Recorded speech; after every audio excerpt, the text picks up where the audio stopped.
Bonjour à tous, on se retrouve pour une nouvelle position de combinaison avec le trait pour les blancs qui ont une qualité d'avance apparemment quand même. Dame 2 tours cavalier contre dame tour 2 cavalier, les noirs ont un pion pour la qualité. Les blancs en position active évidemment avec la dame très bien placée près du roi avec le cavalier à côté, la tour placée en équerre derrière, bon, qui ne peut pas trop coulisser parce qu'il y a une autre tour qui est là pour proposer l'échange.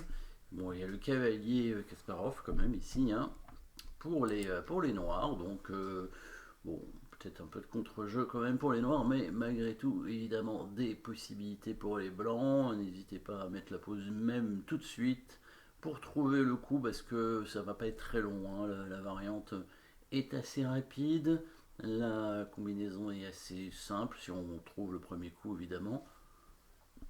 Alors les noirs n'ont pas vraiment de menace, même s'il y a une attaque sur ce pion en G2, avec le cavalier et la dame, et il y a la tour qui défend. Évidemment, si c'est au noir de jouer, je pense que l'échange des tours serait assez embêtant. Mais c'est au blanc de jouer, encore une fois, le trait.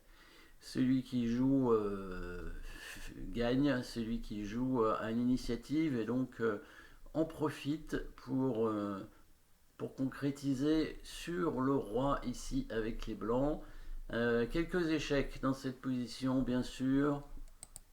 Des échecs de dame, mais on va donner la dame sur les 5 cases où la dame peut donner échec, elle va se faire prendre. Alors très important évidemment ce cavalier qui défend quand même la case ici, le cavalier en F6, défenseur important du roi. Donc pas d'échec sinon autrement qu'avec la dame. Des menaces de mat peut-être, oui, oui, bah, il y en a peut-être pas tant que ça, mais il y en a quand même, et il y en a une qui est bonne.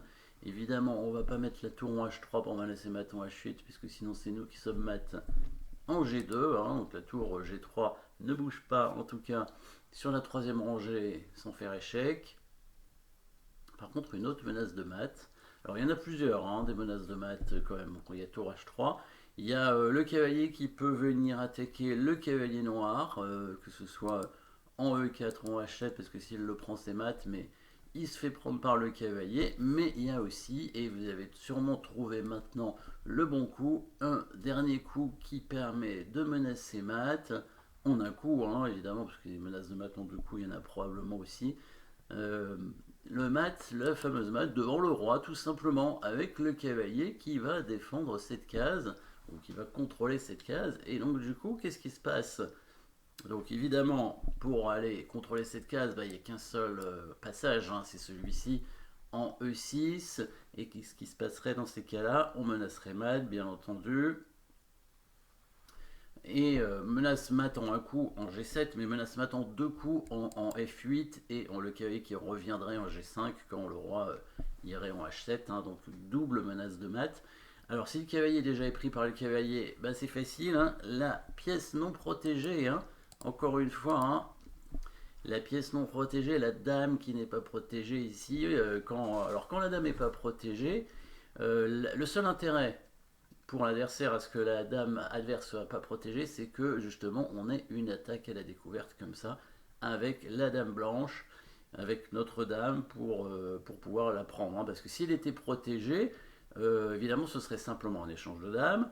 Et si c'était une autre pièce qui attaquait la dame, ça servira à rien qu'elle soit protégée.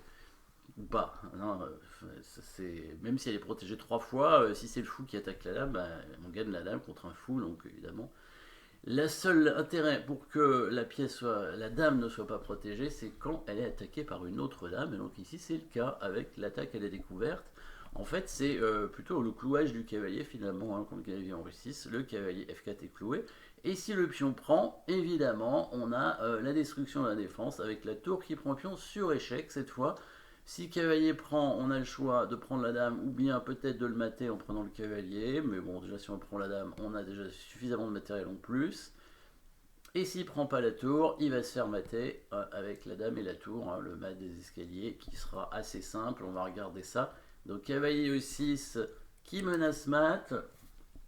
Donc s'il prend du cavalier, bon, le coup simple, dame prend dame, voilà, et bah, on reste avec beaucoup de matériel en plus. Et s'il prend du pion, on va prendre le pion en G6, évidemment. S'il prend la tour, on a le choix. Prendre la dame ou le cavalier. Le cavalier, je pense qu'en prenant les deux cavaliers sur échec, on devrait le mater, mais prendre la dame, c'est plus simple, hein. Bon, on a quand même beaucoup de matériel en plus. Et le roi noir risque encore de se faire attaquer assez rapidement. S'il bouge son roi ici, il est mat, hein. Il est mat en quelques coups, pas très compliqué. Le fameux mat des escaliers avec la tour et la dame, hein. Simplement on monte la tour, voilà, pas la peine de prendre le cavalier, on monte la tour et après on monte la dame, c'est tout.